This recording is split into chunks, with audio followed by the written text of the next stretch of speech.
ते सध्या काय करतात. मित्रमैत्रिणींनो, जाणून घ्या आपले माजी विद्यार्थी सध्या काय करतात हे. नमस्कार मित्रांनो, पिंपरी चिंचवड एज्युकेशन ट्रस्टच्या इन्फिनिटी 90.4 FM या यूट्यूब चॅनलवर आपल्या सगळ्यांचे स्वागत आहे. या यूट्यूब चॅनलवर आपण ते सध्या काय करतात या सिरीजचा पॉडकास्ट सुरू केला आहे आणि त्यानिमित्ताने आज आपल्याकडे परत एक माजी विद्यार्थिनी आपल्याकडे यावेळी आलेली आहे, जिचं नाव आहे शुभदा संतोष पडवळ. ती सध्या हर्मन इंटरनॅशनल या कंपनीमध्ये सेल्स एक्सलन्स स्पेशलिस्ट या पदावर काम करत आहे. शुभदा ही यंत्र अभियांत्रिकी विभागाची माजी विद्यार्थिनी आहे आणि कॉलेजमध्ये असताना तिने भरपूर यश मिळवलेलं आहे. तर तिचा प्रवास काय हे आपण आज या पॉडकास्टच्या द्वारे जाणून घेणार आहोत. पॉडकास्टला आपण सुरुवात करूयात. शुभदा, तुझं स्वागत आहे आजच्या पॉडकास्टमध्ये. Thank you sir. येस. तर आपण जवळपास 8 वर्षांपासून एकमेकांना ओळखतो. मी शिकवलेलंही आहे तुला. आपण NSS मध्ये कंटिन्यू 3 वर्ष काम सुद्धा केलेलं आहे. तर या 8 वर्षांच्या प्रवासातून मी बघितलेले तुझे जे काही गुण आहेत किंवा स्किल आपण त्याला म्हणू, की इंटरपर्सनल स्किल्स असतील, त्यानंतर डाऊन टू अर्थ कसं राहायचं, एन्व्हायरमेंट कसंही असो. आपण खेडेगावात जायचो कॅम्पच्या वेळी, तर तिथलं वातावरण, इथे तू तर प्राधिकरणात राहतेस, इथलं वातावरण, तर वातावरणात जुळवून कसं घ्यायचं, ह्या तुझ्या स्किल्स आणि अजूनही बऱ्याच गोष्टी आहेत ज्या स्किल्स कदाचित आता पॉडकास्टमध्ये बोलताना आपल्याला दिसतीलही. तर ह्या सगळ्या बेसिसवर मला पॉडकास्टची सुरुवात करायची आहे, ती म्हणजे तुझ्या शालेय जीवनापासून. करेक्ट. तर स्कूलिंगपासनं तर इंजिनिअरिंगला ॲडमिशन घेण्याच्या आधीपर्यंतचा तुझा जो काही प्रवास आहे त्याबद्दल तू विस्तृतपणे माहिती सगळ्यांना दे. चालेल, थँक्यू. खूप वेगळा प्रश्न आहे सर, नाहीतर शक्यतो आपण कॉलेजपासून काय केलं असं विचारलं जातं. मी हे सांगेल की माझं जे स्कूलिंग झालं किंवा ग्रॅज्युएशनच्या अलीकडचं जे ॲडमिशन घेऊसपर्यंतची जर्नी, ह्याच्यात सगळं जे असेल ते मी आईपप्पांचं आहे असं मी म्हणेल. चांगली शाळा कुठली, त्या शाळेसाठी ॲडमिशन मिळवणं हे कठीण असायचं किंवा शाळेचे पण नियम असतात की तुम्ही ह्या रेडियसमध्ये राहायला पाहिजे. तर आई पप्पांनी, मी आहे, मला एक लहान भाऊ आहे, तर आमच्या दोघांसाठी ही कुठली शाळा चांगली हे शोधणं. आधी आम्ही एका स्टेट बोर्ड शाळेत होतो, त्याच्यानंतर त्यांनी शोधलं की एक पुण्यात CBSE शाळा आली आहे, तर तिथे ॲडमिशन मिळवण्यासाठी आम्हाला काय करता येईल, तिथे ॲडमिशन घेतली. आणि त्या शाळेत सुद्धा जसं आता PCSOE मध्ये पण आहे, भरपूर क्लब्स असतात, इनिशिएटिव्ह असतात. शाळेतही तेव्हा स्पोर्ट्स असो किंवा एक्स्ट्रा करिक्युलर ॲक्टिव्हिटीज असो, ह्याच्यात आम्हाला कसं सहभाग घेता येईल. आणि कसं असतं, लहान असताना आपल्याला एवढं येत नाही की आता आपण स्वतःहून स्क्रिप्ट लिहू शकतो, काही शिकू शकतो, लर्न करू शकतो. पण तेव्हा आई पप्पांनी आमचे प्रोजेक्ट हँडलिंग किंवा डिबेट कॉम्पिटिशन्स असतात, डेक्लमेशन्स असतात किंवा टॉकिंग असतात. तर ह्याच्यात मला आठवतोय, माझे आई पप्पा दोघंही डॉक्टर आहेत.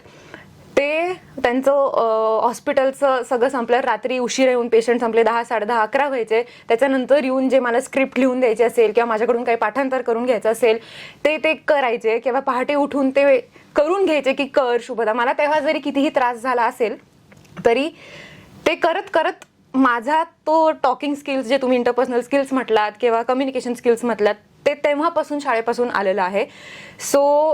आणि त्याच्यासोबत नुसतं अभ्यास आहे की अभ्यास नसून, म्हणजे आमचा अभ्यास आईंनी थोडं लहानपणीपर्यंत माझा घेतला असेल, त्याच्यानंतर मी केला, पण त्या लेवलचं तुम्हाला एज्युकेशन सारखं मिळणं, काही ना काहीतरी कॉम्पिटेटिव्ह एक्झाम्समध्ये भाग घेत राहा, शिकत राहा. ह्याच्यासोबत को करिक्युलर ॲक्टिव्हिटीज, मी लहानपणी भरतनाट्यम शिकलेले किंवा स्पोर्ट्समध्ये बास्केटबॉल खेळायचे, हे सगळंही तेवढंच इम्पॉर्टंट आहे. किंवा व्यायाम, हे आम्हाला नियंत्रितपणे करत गेलेलो.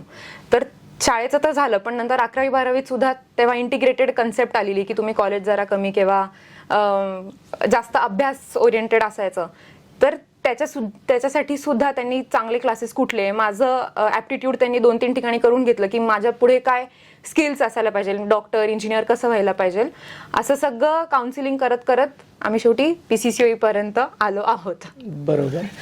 तर तू जे काही आता सांगितलं त्यावरून एक लक्षात येतं की खरोखर एखाद्या विद्यार्थी असेल, विद्यार्थिनी असेल, यांच्या आयुष्यात पॅरेंटिंगचा रोल खूप महत्त्वाचा आहे. आणि तू PCCची बेस्ट आउटगोईंग स्टुडंट होते तुझ्या बॅचच्या वेळी.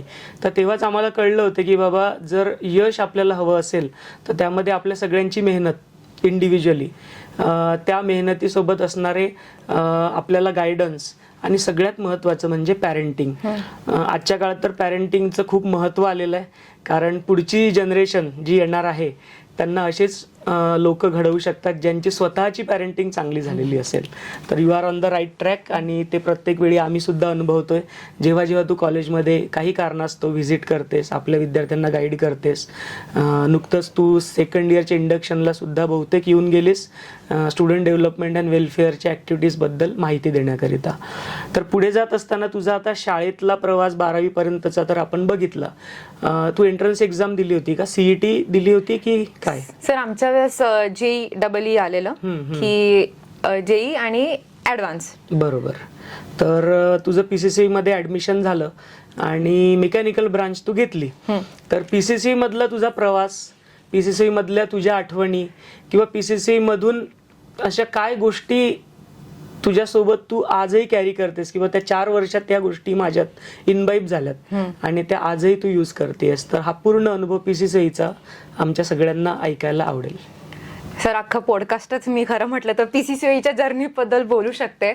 इतका सुंदर आणि विस्मरणीय असा हा प्रवास होता. आणि मी जे काय आहे ते मी म्हणेल की माझ्या पास्ट एक्सपिरियन्सेस मुळेच आहे आणि ज्याच्यात PCCEने अख्खे 4 वर्षात मी जे झाली आहे ते आहे. कसं असतं, तुम्ही बरोबर म्हटलं, स्कूलिंग प्रमाणे किंवा आपण 11वी 12वी करतो तेव्हा पॅरेंट्स किंवा शाळा रोल प्ले करते, पण ग्रॅज्युएशनमध्ये कॉलेजमध्येच आपण 8-9 किंवा आम्ही जर एक्स्ट्रा करिक्युलर असू तर एक 10-12 तास तरी कॉलेजमध्येच असायचो.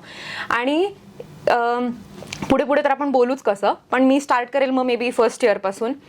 फर्स्ट इयरला ॲडमिशन घेताना ॲक्च्युली मला COEPला दुसऱ्या ह्याचे मिळत होते वाटतं, पण आम्ही PCCEचा कॅम्पस बघून आणि तिथे जे काही आपल्याकडे अपॉर्च्युनिटीज आहेत, इनिशिएटिव्ज आहेत ते बघून खरंच खूप छान वाटलं. आणि मेन म्हणजे तुम्ही म्हटलं तसं मी राहते जवळ, सो जवळ कॉलेज असेल तर मला अजूनही काय करता येईल असं आमच्या घरच्यांचा आणि माझा असा विचार होता. तर फर्स्ट इयरमध्येच मी स्पेक्ट्रमची कन्व्हेनर झाली. स्पेक्ट्रम एक खूप सुंदर इनिशिएटिव्ह होतं फर्स्ट इयरसाठी, की तुम्ही एक स्टेट लेवल कॉम्पिटिशन स्वतः स्टुडंट्स ऑर्गनाईज करतात, टेक्निकल राऊंड्स असतात, डिफरंट आय थिंक आमच्या वेळेस 9 आमचे डिफरंट इव्हेंट्स होते आणि ते पण डिफरंट डोमेन्समधले. तर जाऊन ॲडव्हर्टिजमेंट करणं, पब्लिसिटी करणं, स्पॉन्सरशिप आणणं, हे सगळं किंवा एंड टू एंड ऑर्गनाईज करणं, ह्याचं मी फॉर्च्युनेट होते की मी कन्व्हेनर म्हणून सिलेक्ट झाले आणि मी तो इव्हेंट कोऑर्डिनेट करू शकले. त्याच्यासोबत आपल्याकडे स्वर तरंग दरवर्षी असायचं. मग त्याच्यात आपले एक्स्ट्रा करिक्युलर ऍक्टिव्हिटीज असतील तेही, जसं की मला डान्स आवडायचं किंवा काही स्किट असेल किंवा काय, त्याच्यात पार्टिसिपेट करणं. फर्स्ट इयरमध्येच अजून काही काही फिजिक्स क्लब, केमिस्ट्री क्लब असं चालू असायचं. त्याच्या थ्रू पोस्टर्स किंवा नवीन नवीन लोकांची माहिती होते, आपण काहीतरी हँड्स ऑन करतो, ते एक खूप छान संधी होती फर्स्ट इयरमध्येच.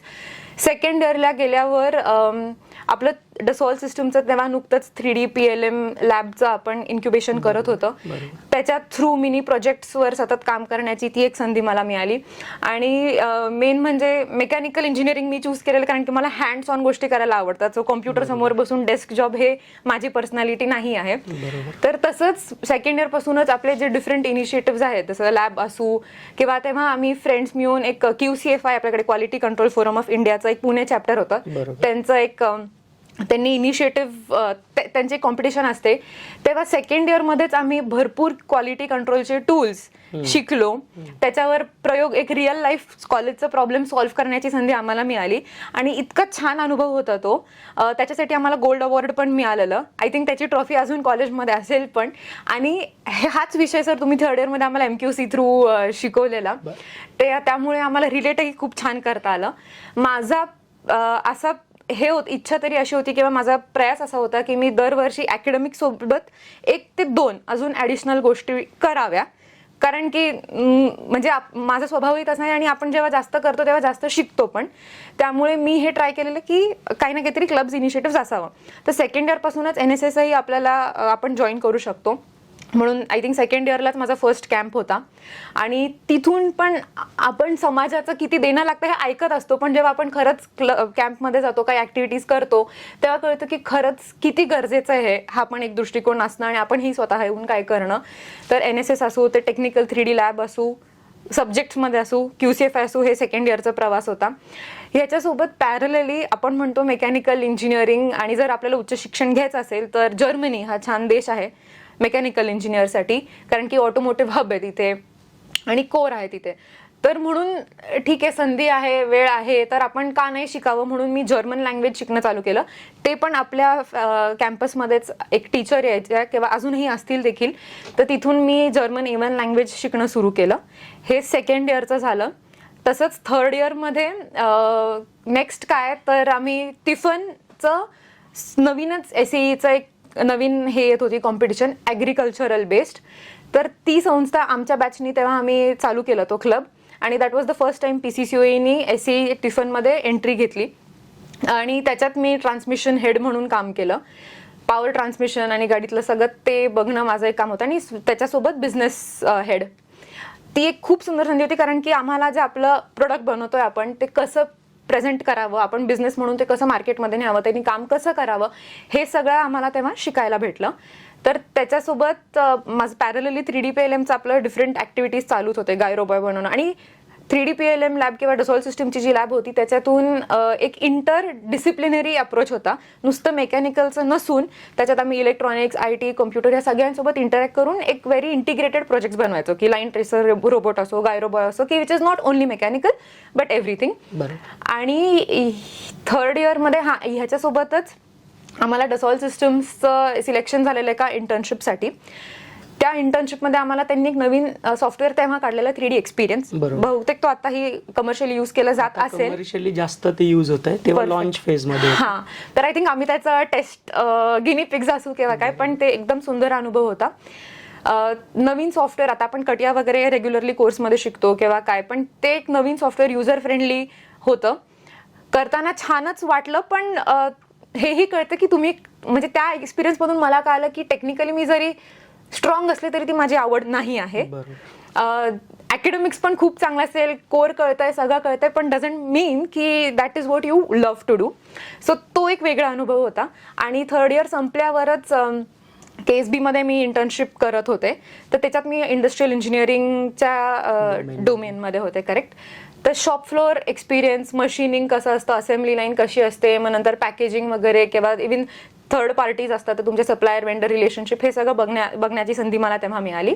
आणि 4th इयरमध्ये गेल्यावर आपला जेव्हा प्रोजेक्ट असतो तेव्हा BEचा प्रोजेक्ट म्हणून जो असतो, तेव्हा गायखे मॅम आमचे गाईड होते. तेव्हा आमचं आम्ही 4 मित्र म्हणूनच प्रोजेक्ट ग्रुप बनलेला, आणि आमचा सगळ्यांचा हाच थॉट होता की आपण जर प्रोजेक्ट करतोय तर काहीतरी त्याचं सिग्निफिकन्स असावं, उगीच करायचं म्हणून नको. तर एक सोशल थॉट त्याच्या मागे होता. मग मॅम आणि आम्ही खूपदा 3, 4, 5 वेळा आमचं ते प्रोजेक्ट टॉपिक बदलत गेलं. शेवटी आमचं हे आलं प्रपोजल की biodegradable products from agricultural waste. आणि हा इतका सुंदर थॉट होता तेव्हा.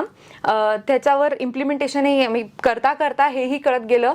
आम्ही इव्हेंट्समध्ये पार्टिसिपेट करत गेलो, आणि त्या प्रोजेक्टला नॅशनल अवॉर्ड पण मिळाला. म्हणजे पुणे युनिव्हर्सिटीत सिलेक्ट झालो, मग वेस्टर्न रिजन, आणि मग नॅशनल अवॉर्ड देखील मिळाला. त्याचं आम्ही पेटंट देखील फाईल केलं.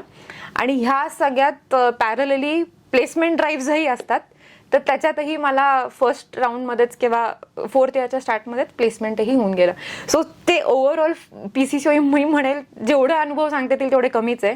खूप सुंदर संधी मलाही मिळत गेले, करिक्युलर असू, को करिक्युलर असू, लँग्वेज असू, कसंही छान होतं सर. तुझा स्वभाव बघता अत्यंत कमी वेळेत तू first year to final year असा सगळा प्रवास तू सांगितला. पण याच्यात एक गोष्ट नोंद घेण्यासारखी आहे की तू उल्लेख केला की मला हँड्स ऑन अनुभव घ्यायचा आहे, हे तुला माहिती होतं ऍडमिशन घेताना, म्हणून तू मेकॅनिकल ब्रांच घेतली. तर बऱ्याच विद्यार्थ्यांना किंवा त्यांच्या पॅरेंट्सनाही माहिती नसतं की करिअर कुठलं आपल्याला आयुष्यात करायचं आहे. यासाठी आपण ॲडोलसंट स्टेजमध्ये असतानाच ॲप्टिट्यूडच्या काही टेस्ट असतात, सायकोमेट्री टेस्ट असतात, त्या करायच्या असतात. त्याच्यावरून आपल्याला एक रफ आयडिया मिळते की बाबा कुठल्या क्षेत्रात आपला पाल्य हा एक्सेल करू शकतो, किंवा स्ट्रेस न घेता आवडीने त्या क्षेत्रात तो त्याचं अभ्यास किंवा करिअर हे घडवू शकतो. हा पण नोंद घेण्यासारखा आहे. पुढे जात असताना तू आता शेवटच केला की प्लेसमेंटपासनं तुझं कॅम्पस थ्रू प्लेसमेंट झालेलं, हे आपलं पॉडकास्ट सुरू होण्यापूर्वी डिस्कशन झालेलं. तर कुठल्या कंपनीमध्ये तुझं प्लेसमेंट झालेलं आणि त्या कंपनीमधला तुझा अनुभव काय? ओके, मी सिलेक्ट झालेले क्वांटिफाय ॲनालिटिक्स ह्या कंपनीमध्ये. तेव्हा नुकतंच AI/MLचं फॅड आलेलं, पण ती कंपनी तेव्हा वेल एस्टॅब्लिश्ड होती. So IT product company into AI/ML. US आणि इंडिया अशा 2 ठिकाणी ती होती. स्टार्टअप होत होती तेव्हा मी जॉईन केलं तेव्हा, आणि मी सिलेक्ट झालेले बिझनेस ॲनालिस्ट म्हणून. तर 1.5 वर्ष मी त्या कंपनीत होते.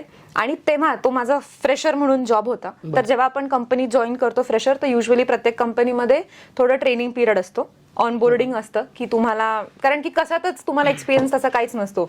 मग त्याच्यात जो आम्हाला ट्रेनिंग पिरियड होता तो पण मी खूप एन्जॉय केला. खूप टफ होतं, कारण की आम्ही 12पेक्षा जास्त तास रोज मंडे टू सॅटरडे करतच असायचो.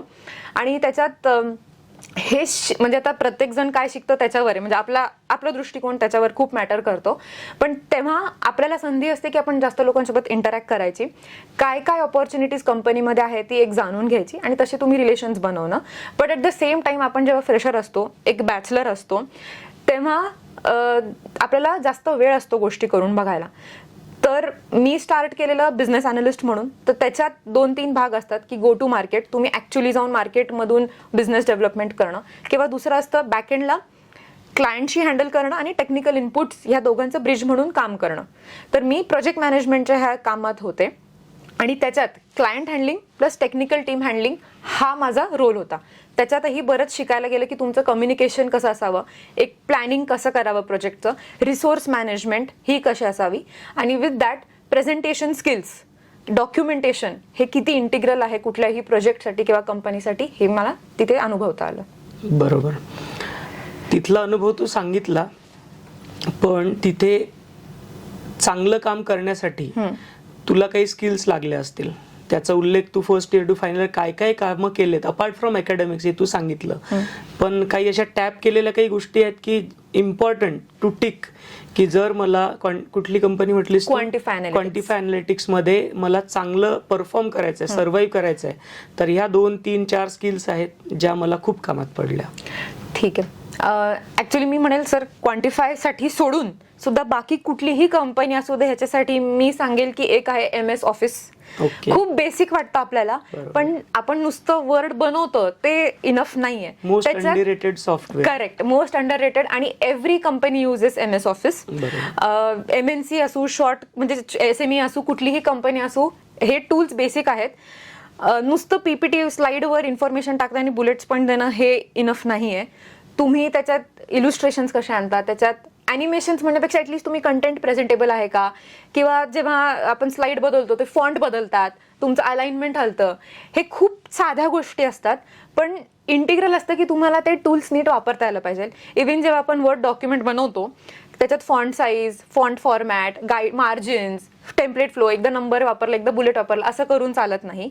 जेवढं तुमचं क्लीन प्रेझेंटेशन्स असतील, डॉक्युमेंटेशन, प्रेझेंटेशन्स, एक्सेल हेही महत्त्वाचं आहे.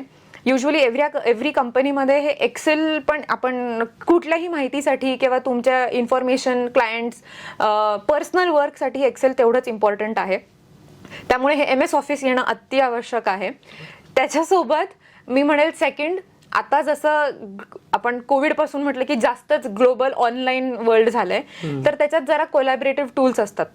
कॅनवा एक कोलॅबरेटिव्ह टूल नाहीये म्हणा, पण आत्ताच्या जगात तेही तेवढं इम्पॉर्टंट म्हणजे वापरलं जातं इझी इलुस्ट्रेशन्स. आणि ह्याच्यासाठी मायरो म्हणून एक टूल आहे, ते पण कोलॅबरेटिव्ह वर्क स्पेससाठीच आहे.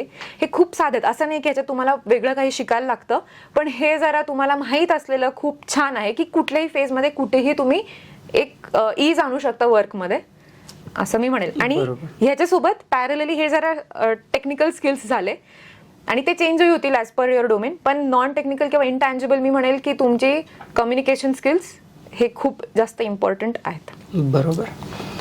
तर मेन मुद्द्याकडे आज येऊयात. आपण ज्या गोष्टीसाठी आज इथे डिस्कशन करतोय पॉडकास्टवरती, ते म्हणजे आत्ता सध्या तू काय करत आहेस. इथे जॉब करण्याआधीचा प्रवास पर्पजली आपण, म्हणजे पूर्वीचा प्रवास तू सांगितला, काही आपण गोष्टी आपण काय म्हणू त्याला सस्पेन्स ठेवल्या, आणि आता सध्या तू काय करत आहेस ते सांग इन डिटेल. तुझं सध्याचं जॉब प्रोफाईल काय, तुझी कामाची पद्धत काय, नंतर आपण पुढे पॉडकास्ट कंटिन्यू करूया. चालेल सर. आत्ता मी हार्मन इंटरनॅशनलमध्ये आहे आणि माझा आत्ताचा रोल आहे सेल्स एक्सलन्स स्पेशलिस्ट. बरोबर. तर it is not sales but it is making the sales excellent. तर ह्या रोलमध्ये माझं काम असं आहे की आता हार्मनमध्ये जे अख्खं कस्टमर फेसिंग रोल्स आहेत ते कोणीही असू, की जे नवीन बिझनेस आणतंय किंवा सेल्स करतंय किंवा परसूट हँडलिंग करतंय, अकाउंट्स म्हणतो आम्ही क्लायंट्सला, त्यांचं मॅनेजमेंट करतंय, किंवा इव्हन प्रोजेक्ट आल्यावर एंड टू एंड ते मॅनेज करणं प्रोजेक्ट मॅनेजर्स असू, हे सगळ्या लोक जे कोण कस्टमरशी थोडंफार जर इंटरॅक्ट करत असतील, ह्या सगळ्यांचं अपस्किलिंग, कोलॅबरेशन आणि कनेक्शन ह्याचं काम माझं आहे, की making the customer experience smooth and excellent. तर ह्याच्यात ग्लोबल इव्हेंट्स घेणं हे एक माझं काम आहे. ग्लोबल सोबत रिजनल इव्हेंट्स, ह्या सगळ्या जे लोक आहेत त्यांच्यासाठी स्पेशलाइज्ड ट्रेनिंग्स, प्लस मग ते एकत्र येऊन नॉलेज शेअरिंग कसं करू शकतात, काय फॉर्मॅट्स असू शकतात की ह्यांच्याकडून हे शिकू शकतात, ह्यांच्याकडून ते शिकू शकतात. तर मी आता असे 3-4 इनिशिएटिव्ह नवीन चालू केलेत कंपनीमध्ये. फॉर द फर्स्ट टाइम असं होत आहे की रिजनल लर्निंग आवर्स म्हणून आम्ही काढले, की कंपनीतलं कुणीही येऊन, आणि नॉट नेसेसरी की फक्त कस्टमर फेसिंग असू, कोण पण फायनान्सचा असू, बिझनेसचा असू, किंवा इव्हन मार्केटिंगचा असू, प्रोजेक्टचा असू, ते येऊन माहिती देतात की आम्ही काय करतो. It is just a way to spread word in the company की कंपनीमध्ये काय चाललंय. आणि हे जोपर्यंत सगळ्या ह्या लोकांना माहीत नसेल ते तुम्ही आउटसाईड वर्ल्डला पिच करू शकत नाही. तर लर्निंग आवर्स एक कन्सेप्ट अशी काढली आहे. एक आम्ही नुकतंच चालू केलं की फ्रेशर्ससाठी किंवा न्यू जॉईनर्स ऑनबोर्डिंग प्रोग्राम. तर ह्याचा फीडबॅक सुद्धा इतका छान आला की आधी कुठल्या कंपनीमध्ये होत नव्हतं असं आम्हाला त्या नवीन लोक जे जॉईन झाले टीममध्ये त्यांना कळालं, की त्यांच्यासाठी एक फोरम तयार केला की ते येऊन त्यांचा आतापर्यंतचा एक्सपिरियन्सेस कसा होता, त्यांना काही प्रॉब्लेम आलाय का, त्याच्यात आम्ही काय मदत करू शकतो का. त्यांनी हे लर्निंग, त्यांना एक ऑनबोर्डिंग किट दिलं की ह्या 3 महिन्यात तुम्ही हे ट्रेनिंग्स घ्या, ह्याच्यात काय अडथळा आला तर आम्ही आहोत किंवा XYZ पर्सन आहे. तर ह्यांचं कोलॅबरेशन करणं, त्यांना एक प्लॅटफॉर्म देणं की टू कीप कनेक्शन ग्लोबली, कारण की कंपनी आमची 30 देशांमध्ये आहे आणि सगळेजण एकमेकांशी काम करतात. आता आपण खूपच ग्लोबल वर्ल्डमध्ये आहोत, त्यामुळे ते एक झालं. आणि ह्याच्यासोबत हे जरा मायनर लेवलचं जरी झालं तरी एक मेजर इव्हेंट आमचा एक वार्षिक असतो, ते म्हणजे ग्लोबल सेल्स एनेबलमेंट कॉन्फरन्स. तो माझ्या टीमकडे आणि माझ्याकडे असतो ऑर्गनाईज करायला. त्याच्यात कंपनीतले VPs, सिनियर VPs, काही CEOs, मॅनेजर्स, डिरेक्टर्स, हे टॉप 120 लोकांचा एक कॉन्फरन्स होस्ट करायचा असतो. त्याच्यात 3 दिवसाचा वर्कशॉप असतो की त्यांना end to end growth, self growth, company growth, motivation, enablement, थोडं ट्रान्सफॉर्मेशन, ह्या सगळ्या रिलेटेड कोचिंग सारखं किंवा एक तो फोरम क्रिएट करायचा असतो. तर हे एक काम माझं सध्याच्या रोलमध्ये आहे. ह्याच्यापूर्वी हा रोल आता गेले मी एक 8 महिन्यामध्ये आहे. ह्याच्यापूर्वी गेल्या 1.5 वर्ष मी प्रोडक्ट स्ट्रॅटेजिस्ट म्हणून काम करत होते. तर हार्मनचे अनेक प्रोडक्ट्स आहेत. त्यातला एक प्रोडक्ट म्हणजे जो ADASमध्ये आहे, आता जे सध्या व्हेकल टेक्नॉलॉजीमध्ये खूप एव्हिडंट आहे. तर हार्मन ॲक्च्युली 2-3 पोर्टफोलिओजमध्ये आहे. आपण जे ऑडिओ सिस्टम्स म्हणतो ते हार्मनचेच असतात. तर मी ऑटोमोबाईल डोमेनमध्ये येते. तर कारमधलं इन केबिन एक्सपिरियन्स जे म्हणतो आपण ते एक्सिलंट करणं हे आमचं टार्गेट असतं. तर त्याच्यात ते साऊंड्स असू, समोरचा डिस्प्ले असू, इन्फोटेनमेंट असू, हे सगळं हार्मन प्रोडक्ट्स येतात. तर ADASचा एक तसा प्रोडक्ट होता. तर त्या प्रोडक्टचं गो टू मार्केट स्ट्रॅटेजी कशी असायला पाहिजे, त्याचं आपण सेल्स लोकांना कसं आपण त्यांना पिच करू शकतो की ते कन्व्हिन्स झाले की ते समोर जाऊन आपल्याला प्रोडक्ट किंवा बिझनेस आणू शकतात, किंवा बिझनेस हँडलिंग म्हणा, प्रोडक्ट मॅनेजमेंट म्हणा, हे सगळं काम माझं होतं. ओके. तर तुझं जो पोस्ट आहे आता सध्या सेल्स एक्सलन्स स्पेशलिस्ट, याच्यामध्ये सगळ्यात जिव्हाळ्याचा शब्द दिसतो तो म्हणजे सेल्स. आणि कोर इंजिनिअरिंग करणारे मुलं, मग मेकॅनिकल असतील, ENTC, इलेक्ट्रिकल, सिव्हिल, यांना वाटतं सेल्सचा जॉब म्हणजे नॉन टेक्निकल जॉब. यामध्ये आमच्या इंजिनिअरिंगचे जे काही आम्ही 4 वर्ष शिकतो याचं काहीच अप्लिकेशन नसतं. तर असंच आहे की बिईंग सेल्स एक्सलन्स स्पेशालिस्ट, तुला काही वेगळं मत आहे याच्याबद्दल? सर, माझं नक्कीच जरा वेगळं मत आहे याच्याबद्दल. मलाही कदाचित असंच वाटायचं की सेल्स म्हणजे टार्गेट मीट करा, तुम्ही नुसते कंटिन्युअस इकडे तिकडे फिरून काहीतरी हे परसूट गोळा करा किंवा काय. पण actually that is a very small or not a very wow factor about it, किंवा नॉट दॅट. सेल्स तुम्ही करताय म्हणजे तुम्ही क्लायंटला काहीतरी सांगताय, तर काय सांगताय हे तुम्हाला माहीत असायला पाहिजे. So that is why you should be technically sound, की अरे तुमचं प्रोडक्ट काय, ते प्रोडक्टबद्दल त्याचे USPs काय आहे, ते क्लायंटला का बेनिफिशियल आहे, त्यातलं कोर काय आहे, हे प्रोडक्ट नॉलेज तर आपल्याला असणं, माहीत असणं मस्ट आहे. आणि जेव्हा आपण एक इंजिनिअरिंग बॅकग्राऊंड असू, जेव्हा आपल्याकडे काय, तर आपल्याला बऱ्याच गोष्टी माहीत असतात. कारण की आता कुठलेही प्रोडक्ट्स म्हणा, त्याच्यात इलेक्ट्रॉनिक्स, IT, मेकॅनिकल, हे सगळे कंपोनंट्स असतातच. So when you have that kind of specialisation, it is any time better की to know that, understand it, आणि आपण जेव्हा स्वतःला माहिती आहे तर आपण दुसऱ्यांना काहीतरी सांगू शकतो. सो सेल्समध्ये हे टेक्निकल नॉलेज असणं खूप गरजेचं आहे. आणि कदाचित याच कारणासाठी सेल्सच्या प्रोफाईलसाठी इंजिनियर्सला प्रिफर करतात, कारण आपली ॲनालिटिकल स्किल्स, आपलं टेक्निकल नॉलेज गेन करण्याची कॅपेबिलिटी ही या 4 वर्षाच्या अभ्यासातून वाढलेली असते. Absolutely correct. बरोबर. तर सध्याचा तुझा रोल काय, रिस्पॉन्सिबिलिटीज काय ह्या समजल्या, पण हर्मन कंपनी जॉईन करण्यापूर्वी तू परदेशात उच्च शिक्षणासाठी सुद्धा गेली होतीस, बरोबर. तर उच्च शिक्षणाची तुझी पदवी कुठली, कुठल्या देशात तू गेली होती, कुठली युनिव्हर्सिटी, हे सांगितल्यानंतर तिथला तुझा अनुभव काय, असं कन्सोलिडेटेड एक माहिती आमच्या सगळ्यांना द्या. चांगलं सर, तुम्ही ट्रान्झिशन घेतलंय. सो मी म्हटलं तसं मी जर्मन शिकायला आपल्या कॉलेजमध्ये चालू केलेलं सेकंड इयर पासून.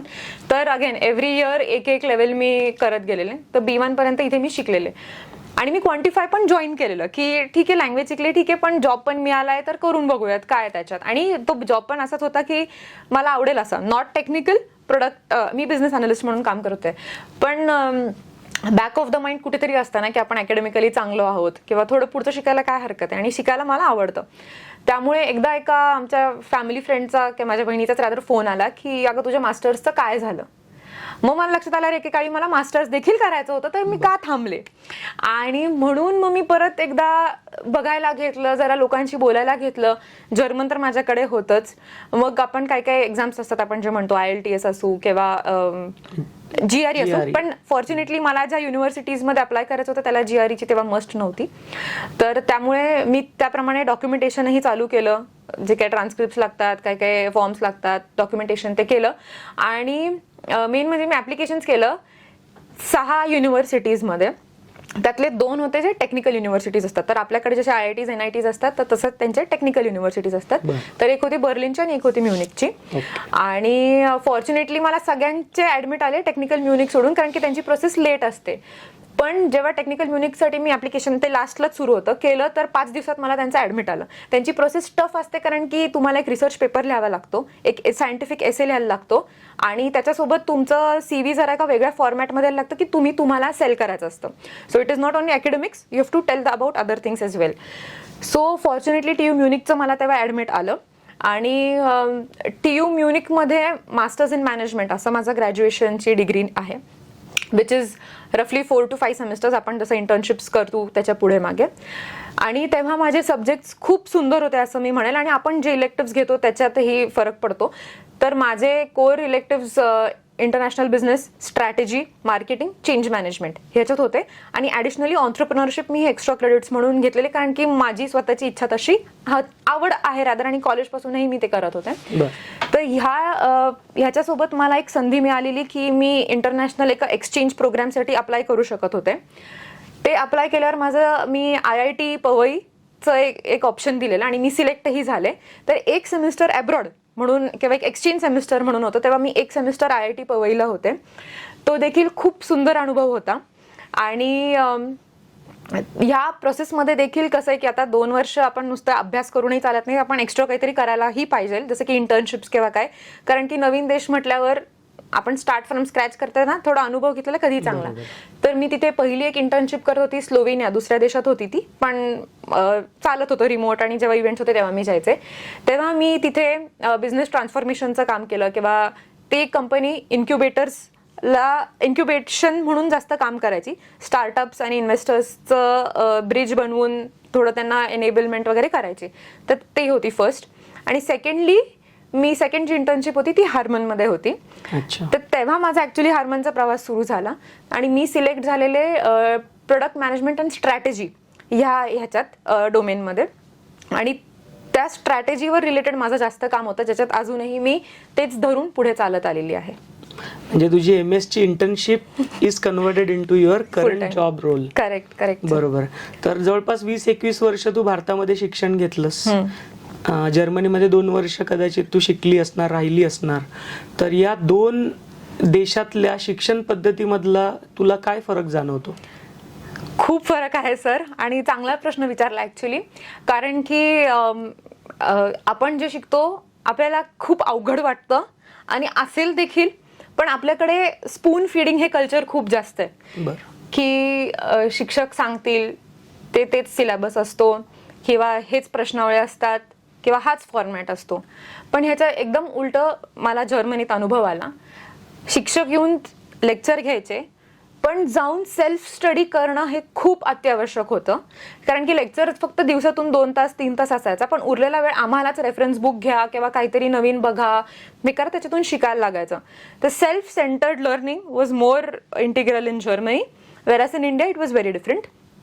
आणि दुसरं एक गोष्ट मी अशी सांगेल की IITला जेव्हा मी तो सेमिस्टर केला आणि तेव्हा मी तिकडेही होते, तर ते लर्निंग माझ्यासाठी खूप छान वाटलं मला ॲक्च्युली IITचं.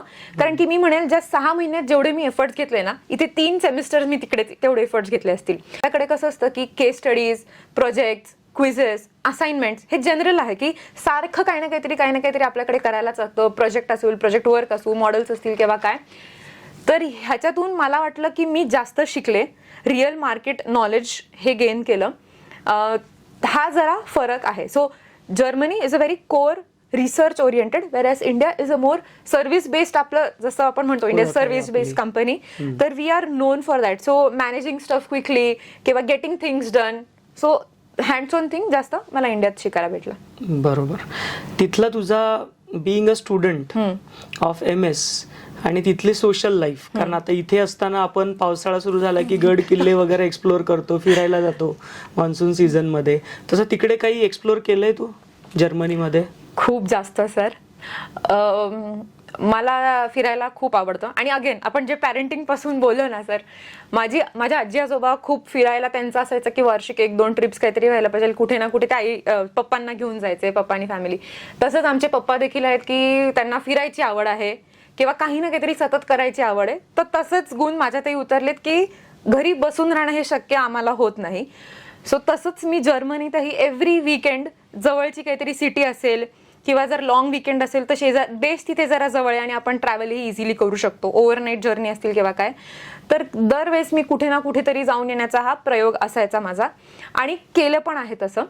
तर तसं बघता त्या प्रवासात मी खूप काय काय शिकले की तिकडची लोक राहतात कशी, त्यांचे कोर व्हॅल्यूज काय आहेत. आपण इंडियामध्ये खूप आपली सोशल लाईफ आहे, तसं जर्मनीत नाही आहे. तिथे पद्धती जरा वेगळ्या आहेत की तिथे पर्सनल स्पेस हा कन्सेप्ट खूप इम्पॉर्टंट आहे आणि पर्सनल लाईफ हा खूप आहे, जे आपल्याला भारतीय लोकांना एवढं माहीतच नसतं की अरे मी काय, लोक आली की आले. पण तिकडे तुम्हाला आई वडिलांकडे जायचं असेल किंवा दोस्तांकडे जायचं असेल तर तुम्हाला अपॉइंटमेंट घेऊन जाणं, किंवा घरातली सुद्धा कामं जेव्हा असतो की रात्री उशीर किंवा दुपारी किंवा काय, याला रूह टाग म्हणतात की जिथे लोक आराम करत असतात, त्यावेळेस तुम्ही घरात जास्त आवाज करायचा नाही, व्हॅक्युमिंग वगैरे करायचा नाही की दुसऱ्यांची शांतता खराब होऊ नये म्हणून.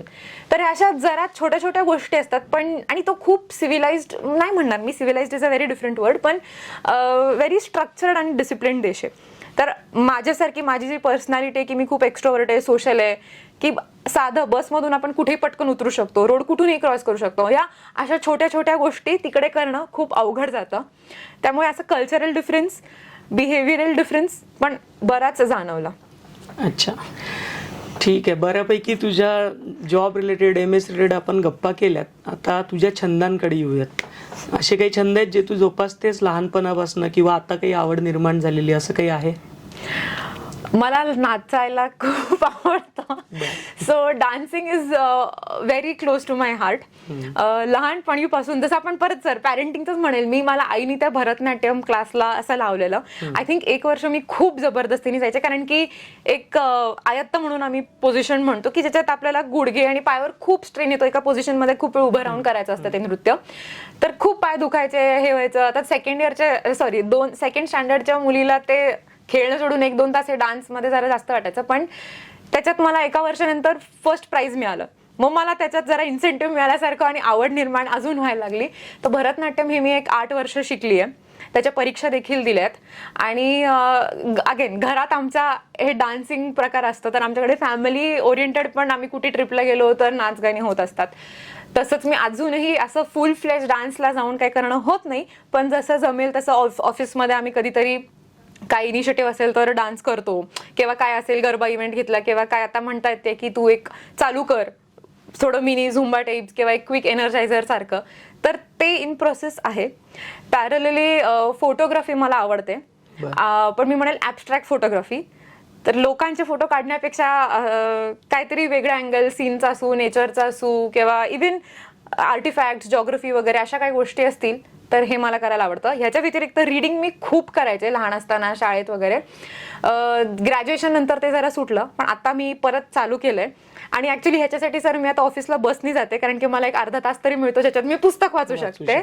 त्यामुळे रीडिंग हे मी एक चालू केलेलं आहे. बरं, ठीक आहे. मल्टिपल छंद आहे आणि ते जोपासायचं तुला वेळ सुद्धा मिळतोय, ती एक चांगली गोष्ट आहे. हा प्रश्न विचारायचं कारण असं की आपण ऑटोनॉमस झालोय आता. Pimpri Chinchwad college of engineering as an institute म्हणून आपण अकॅडमिक ऑटोनॉमी घेतली. यामध्ये आपण मल्टीडिसिप्लिनरी मायनर कोर्सेस सुद्धा फ्लोट करतो मुलांना. तर नुकताच इंडियन म्युझिक नावाचं मल्टीडिसिप्लिनरी मायनरची आपल्याला आता परवानगी भेटलेली आहे आणि मुलं इंजिनिअरिंगचं शिक्षण घेताना हा एक विषय घेऊ शकतात ज्याचे क्रेडिट्स त्यांना मिळणार आहेत. तू सांगितलं की तुला इन्सेंटिव्ह भेटल्यासारखं तुला फील झालं आणि तुझा इंटरेस्ट वाढला, तर कदाचित multidisciplinary minor in Indian music या कोर्समध्ये बरेच मुलं ज्यांना आवड आहे, छंद होता आधी पण तो काही कारणास्तव बंद झालाय, तर ते विद्यार्थी हा विषय निवडतील आणि त्याचा फायदा घेतील. सर हा खूपच सुंदर उपक्रम आहे. आणि रादर मी त्या दिवशीच म्हणजे बोर्ड ऑफ स्टडीजवर पण आहे डिपार्टमेंटच्या, त्यामुळे तेव्हा मला लक्ष कळालं की आता नवीन कसं आपण कोर्सेस केलेत.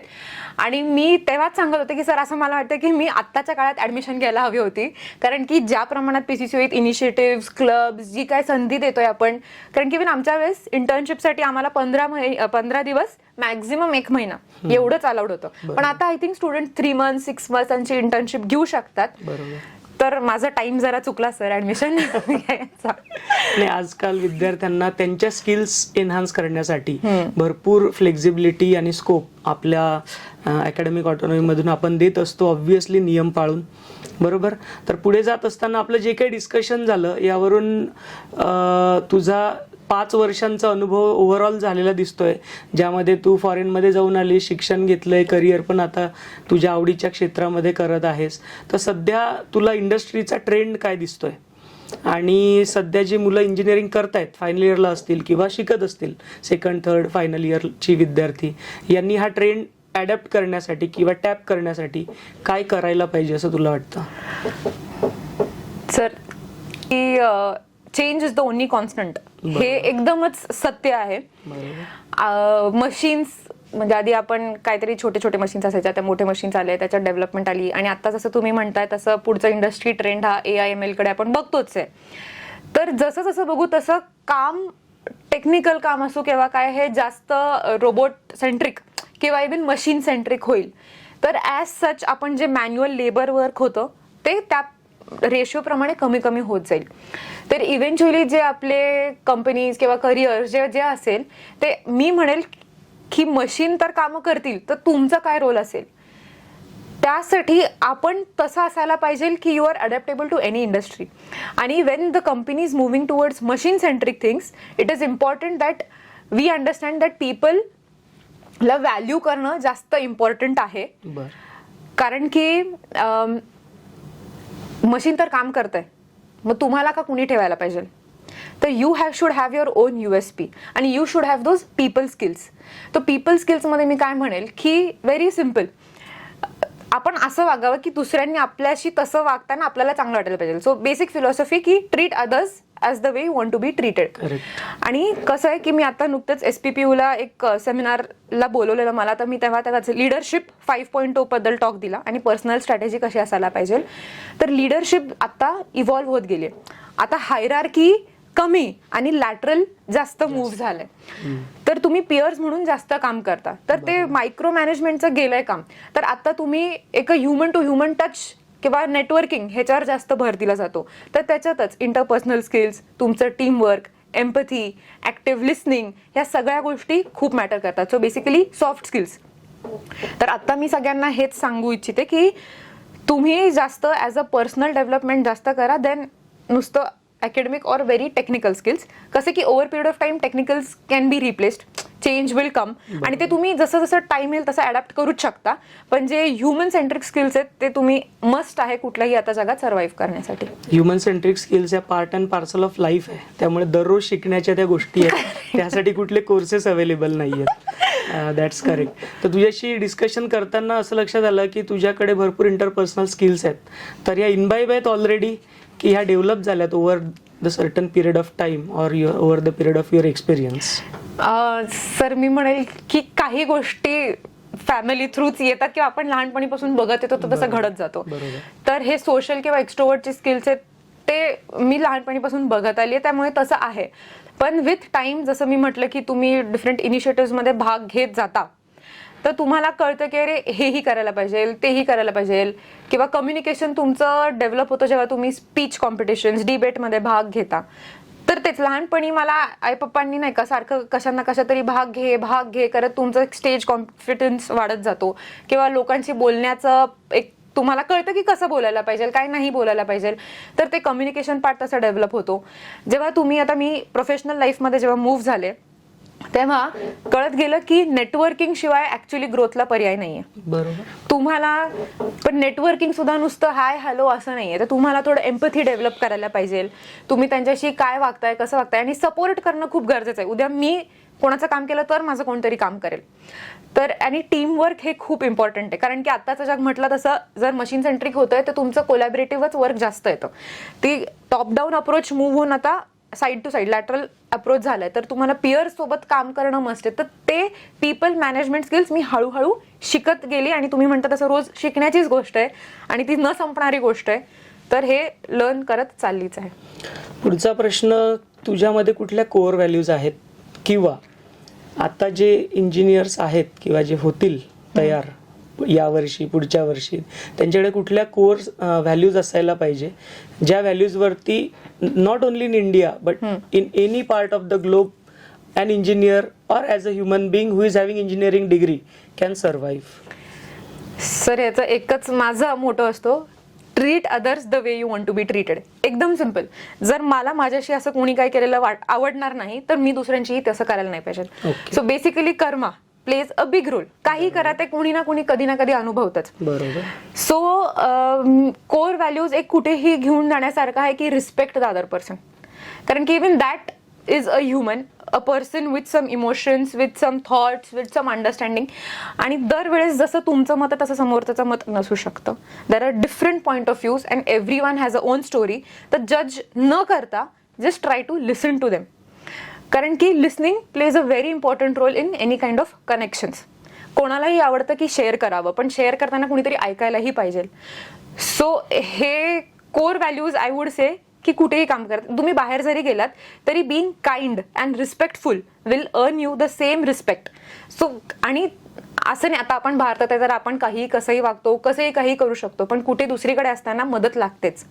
जर्मनीत फॉर एक्झाम्पल तुमच्याकडे जर भाषा येत नसेल तर कसं करणार, पण then there are people who are kind enough to help you.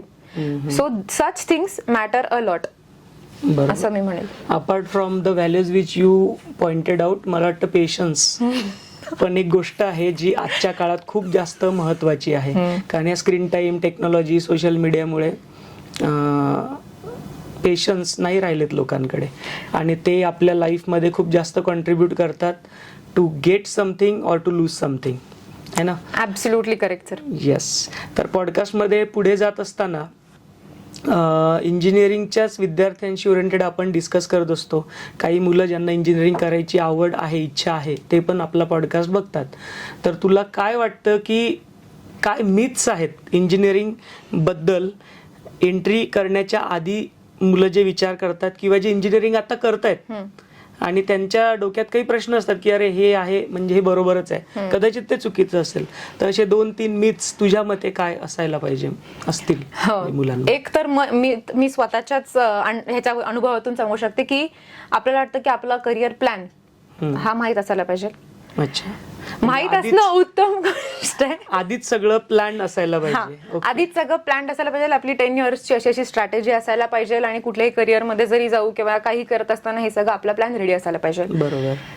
असला तर उत्तम गोष्ट आहे, पण हे गरजेचं नाही आहे. With time situations change.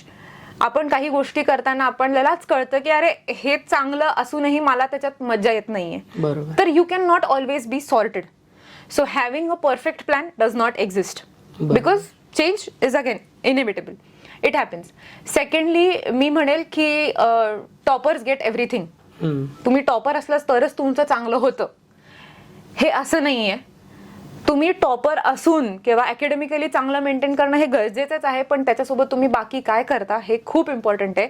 कारण की आता गेला तो जमाना की जेव्हा फक्त तुमचे मार्क बघून तुम्हाला कुठेही ऍडमिशन मिळायचे, संधी मिळायच्या. करेक्ट. तर आता तुम्ही स्वतःहून काय केलं आहे, अभ्यास सोडून तुम्ही को करिक्युलर कसं आहे. कारण की कंपनीत आपण नुसतं काम की काम असं नसतं, बरेच इनिशिएटिव्ह, बरेच पॅरलल प्रोजेक्ट चालू असतात. सो तुम्ही नॉन टेक्निकली किंवा को करिक्युलर कसं आहेत सो तेही खूप मॅटर करतं. आणि तिसरं म्हणजे हे कुठेही अप्लाय होईल रादर, की आपण जेव्हा शिकतो ना तर आपल्याला एक कॉन्फिडन्स येतो, but confidence is king is wrong. So if you are confident किंवा तुम्हाला काही शिकून तुम्हाला काही एक्सपर्टीज आली आहे त्याचा तुम्ही न करता किंवा तो ओव्हर कॉन्फिडन्स जेव्हा होतो तर it goes in a very wrong direction. तर if that confidence is making you more humble, की बाबा तुम्हाला जेव्हा शिकताना कळतंय की अरे किती अजून आहे जे मला माहित नाहीये, there are things which I don't know, there are things which I have to learn, there are people who are even more expert than me. If it is making you humble it is good, but confidence is king हे तुम्ही decide करायला पाहिजे की तुम्हाला ते कुठे नेत आहे, ॲरोगन्सीकडे का हंबिलिटीकडे, असं आय वुड से. सुरुवातीचा तू जो पॉइंट सांगितला की प्लॅन असायला पाहिजे, तर काही विद्यार्थी आहेत ज्यांच्याकडे प्लॅन रेडी असतो, पण बरेच विद्यार्थी असे आहेत they just go with the flow. पण मलाही असं वाटतं की प्लॅन असायला पाहिजे, भले तो वर्क होणार नाही होणार, पण तो प्लॅन असला की सबकॉन्शियस माइंड मध्ये काही ना काही त्या गोष्टी राहतात आणि अकॉर्डिंगली कामं आपल्याकडून होत राहतात. सो ठीक आहे, चांगले मी सांगितलेत, यातले एक दोन मी विचार पण नव्हता केला. कॉन्फिडन्सलाही आपण किती पॉझिटिव्हली घेतो ते मॅटर करतं. करेक्ट. तर आपल्या डिस्कशन मधून भरपूर गोष्टी मला समजल्यात. 5 वर्षात तू भरपूर काही करून ठेवलंस, पण अजून लाईफ खूप मोठी आहे, खूप लांब जायचं आपल्याला. तर तुझे काही प्लॅन्स असतील आता पुढचे, career related, personal growth related, qualification enhancement related, तर याबद्दल सांगू शकतेस तुझे काय प्लॅन्स आहेत त्याबद्दल? सर म्हटलं तसं मी शिकायला मला आवडतं, तर मी आताच नुकताच एक सायकोलॉजीवर सर्टिफिकेशन केलंय आणि एक पुस्तकही लिहितीये की हेच इंटरपर्सनल स्किल सेटवरच ओरिएंटेड आहे, जे लवकरच मी लॉन्च किंवा आपण काहीतरी करेलच. आणि त्याच्यासोबत माझं जे स्किल सेट बघता किंवा माझी जी आवड बघता, मला कंपनीत अशी संधी मिळाली की मी एक आता हार्मन इंटरनल ट्रेनर आहे, म्हणून मी कंपनीत देखील ट्रेनर म्हणून काम करते आणि आय रिअली एन्जॉय इट. आणि आपणच PCCOE मध्ये माझा 2-3दा येऊन अल्युमिनाय इंटरॅक्शन झाला असेल किंवा टॉक शोज असतील किंवा मी पुणे युनिव्हर्सिटीमध्ये पण गेलेले, तर I really enjoy talking to people. तर तसंच मी स्वतःची कन्सल्टन्सी देखील चालू करत आहे की त्याच्यात फ्रेशर्ससाठी पण, कारण की मी स्वतःही ते अनुभवलं आहे की ते किती प्रेशरायझिंग असतं. बरोबर. तुम्ही कॉर्पोरेट रेडी कम्प्लिटली होऊ शकत नाही, पण यू कॅन टेक स्टेप्स. बरोबर. तर फ्रेशर्ससाठी एक फोरम तयार करणं किंवा त्यांना गाईड करणं ते एक माझं एक पार्ट असेल. आणि with that parallelly small scale industries असतात, त्याच्यातही तुम्हाला एम्प्लॉई एंगेजमेंट किंवा एम्प्लॉई मोटिवेशन हे सगळं करणं मस्ट असतं to take you ahead. So I believe की एव्हरी पर्सन इज युनिक. आपल्याला माहितीच आहे, जसे फिंगरप्रिंट्स आहेत तसं सगळ्यांचं USP काहीतरी वेगळं आहे. Every person has that special skill. तर ते मला त्यांच्यात स्वतः त्यांना जरा लेव्हरेज करता आलं की every people can understand what I am bringing good to the table किंवा how can I be better, that would be my ultimate aim. तर त्या हिशोबाने माझा प्रयास चालू आहे. ओके, म्हणजे टू डू लिस्ट तयार आहे, एक एक गोष्ट आता टिक करणं सुरू आहे किंवा एक्झिक्यूट करणं सुरू आहे. ठीक आहे, पॉडकास्टच्या शेवटाकडे आपण येतोय. तर सगळे अल्युमनायज माझे विद्यार्थी जे आपल्या पॉडकास्टवरती येतात, तर त्यांना आमचा एक प्रश्न असतो की बाबा आता जे विद्यार्थी इंजिनिअरिंग करतायत यांना तुम्ही काय सल्ला देणार? तर सल्ले कदाचित नाही आवडत दिलेले मुलांना, पण आपलं काम आहे की आपल्या अनुभवातून आपण ज्या चुका केल्या त्या पुढच्या जनरेशनने, पुढच्या इंजिनियर्सने नको करायला, याच्यात त्यांचा वेळ वाया जाईल. तर असे काही स्टिप्युलेटेड काही सल्ले आहेत जे तू सांगू शकते की बाबा या गोष्टी मस्ट आहेत, ह्या गोष्टी नका करू, असं काही असेल तर तू सांगू शकते? हो, नका करू पेक्षा मी सांगेल की जेवढं जमेल तेवढ्या गोष्टी करा इन द सेन्स जे व्हॅल्यू ऍडिशन असतील. नाही म्हणण्यापेक्षा जास्त हो म्हणायला शिका, कारण की कधी काही संधी असते जे आपल्याला डिस्कम्फर्ट आणते. काही नवीन इनिशिएटिव्ह असेल, आपल्याला काहीतरी नवीन करायचं असेल, काहीतरी नवीन क्लब असेल, काही प्रोजेक्ट असेल, खूप तणाव वाटू शकतो की अरे हे मला येत नाहीये, हे मला माहित नाहीये, पण हो म्हणून बघा, तुम्ही ते शिकाल. So say yes more often than no. हे मी एक आवर्जून सांगेल. आणि दुसरं म्हणजे स्टार्ट एक्सप्लोरिंग. कारण की मी आता जे बघते PCCOE मध्ये म्हणा किंवा बाहेर सुद्धा इतक्या संधी आहेत. आपल्या कॉलेजमध्ये देखील एवढे क्लब्स आहेत जे आमच्या वेळेसही नव्हते, पण आता किमान मी स्वतःच्या अनुभवावरून हे सांगेल की 1, 2, 3 ठिकाणी तरी तुम्ही पार्टिसिपेट करा. करता करता काय करायचं काही नाही करायचं हे तरी शिकायला भेटतं, तर तुम्ही आधीच बऱ्यापैकी सॉर्ट होऊन जाता. आणि सो स्टार्ट एक्सप्लोरिंग अर्ली हे मी म्हणेल. एखाद्या दिवस आपण इकडे तिकडे कॅन्टीनमध्ये 1 तास कमी जास्त घालवूच शकतो जर स्वतःचं काहीतरी होत असेल तर. दुसरं म्हणजे ज्यांना हायर स्टडीज करायची इच्छा असेल किंवा नसेल देखील मी म्हणेल आणि तुमच्याकडे टाइम असेल तर एक फॉरेन लँग्वेज शिकणं मी ॲडवाईस करेल. का? कारण की तुम्हाला हायर स्टडीज करायचं असेल तर ऑफकोर्स तर व्हॅल्यू ॲडिशन आहेच, पण जॉब म्हणून सुद्धा आता जेव्हा आपला ग्लोबल कंपनीचा अप्रोच असतो तेव्हा तुम्हाला ऑनसाईट जाण्याची खूपदा संधी मिळते. तर ENTC इंजिनियर्स असतील किंवा मेकॅनिकल असतील तर ते जॅपनीज भाषा, जर्मन भाषा हे शिकूच शकतात. आणि नवीन भाषा शिकताना ना आपला एक लर्निंगचा टेम्पो असतो तो मेंटेन होतो. जेव्हा आपण एक नवीन भाषा शिकतो तेव्हा तुम्हाला एक नवीन कल्चरचं ओपनिंग होतं, त्याच्यासोबत तुमचे थॉटही तसे चेंज होतात. सेम झालं जेव्हा मी जर्मन भाषा शिकत होते तेव्हा. So learning a language, getting part in initiatives, आणि ॲट द सेम टाइम आपण जे करतोय ते का करतोय हे जरा थोडं सेल्फ रिफ्लेक्शन पॉईंट्स असतील तर ते महत्त्वाचं ठरेल. कारण की माझ्या ह्या बेस्ट आउटगोईंग स्टुडंटच्या जे फायनलिस्ट जर्नीमध्ये ना एक लक्षात आलं की we should have a purpose. Though if we do not have a 100% end-to-end plan, we should have a purpose. So if you're doing something, you should know why are you doing it. किंवा नसेलही माहिती जेव्हा करता त्याच्यानंतर why did I do it आणि माझं काय त्याच्यातून आउटकम लर्निंग होतं हा इम्पॉर्टंट आहे. Secondly, you should in this world unfortunately you need to sell yourself. So जे करताय डॉक्युमेंट इट, बी प्रेझेंटेबल आणि हॅव दीज इंटरपर्सनल स्किल्स, कारण की they will take you to any place. That would be my suggestion. खूप छान आपलं discussion झालं. अशा प्रकारे आपला आजचा पॉडकास्ट आपण तुझ्यासोबतच्या गप्पा आणि आजचा पॉडकास्ट हा संपवत आहोत. तर धन्यवाद, तू वेळ दिला आणि तुझे जे काही अनुभव आहेत ते सगळे शेअर केले. आय होप सगळे विद्यार्थी तुझ्याकडून हे सगळे इनपुट्स घेऊन त्यांच्या आयुष्यात काही ना काही पॉझिटिव्ह चेंज घडवून आणतील. तर शुभदा, खूप छान गप्पा झाल्या तुझ्यासोबत. तुझ्या आयुष्यातला आत्तापर्यंतचा सगळा प्रवास तू अतिशय छानपणे आमच्या सगळ्यांसोबत शेअर केला. आय होप सगळे विद्यार्थी प्रेक्षक आपल्या पॉडकास्टचे हा व्हिडिओ बघतील, त्यांना मोटिवेशन मिळेल, त्यांना आयुष्यात पुढे जाण्यासाठी एक दिशा किंवा मार्ग मिळेल.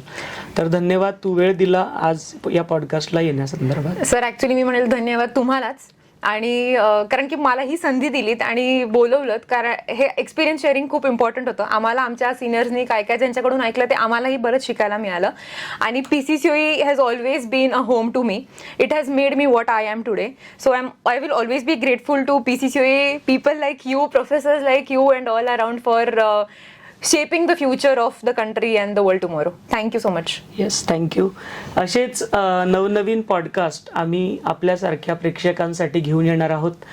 शुभदासारखे भरपूर आपले माजी विद्यार्थिनी आहेत जे त्यांच्या क्षेत्रामध्ये भरपूर चांगलं काम करत आहेत. तर आपल्या सगळ्यांचा प्रतिसाद आमच्या या पॉडकास्टला चांगला मिळतोय. आमची विनंती अशी आहे की आपण आमच्या YouTube channel PCET's Infinity 90.4 FM याला सबस्क्राईब करा. आमचे पॉडकास्ट तुम्हाला आवडत असतील तर याला लाईक करा आणि आपले जे आप्तस्वकीय आहेत, मित्र आहेत, मैत्रिणी आहेत, परिवारातले लोक आहेत, या सगळ्यांना आमचे पॉडकास्टचे व्हिडिओ शेअर करा. धन्यवाद.